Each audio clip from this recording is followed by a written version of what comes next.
lakas ng lindol dito sa amin. 7.6 magnitude. Grabe talaga yung experience na na-feel namin lahat dito kanina. Dahil sa nangyari, sobrang na-appreciate namin yung mga tao na nagtatrabaho dito sa bahay namin. Yung care talaga nila kasi ako lang mag-isa iwan. Si Norme umalis. Yung mga kasama namin dito sa bahay, wala talaga. Kaya yung mga kasama ko, mga nagtatrabaho dito para matapos yung bahay. Kaya naman ngayon, thank you sa kanila. Bibigyan natin sila kahit konti na pag-grocery. So, Yes. ayan. Thank you kanina sa pag-alalay sa akin. Ayan. Konti lang pero sana makatulong. Grabe talaga yung pag-alalay sa akin kanina. Sabi niya, relax lang ma'am. So, ayan, pa-thank you lang kuya. Konti lang pero sana makatulong. Salamat.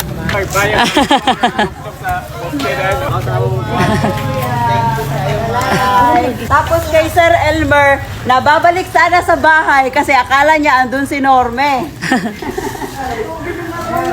Thank you so much, sir. Thank you.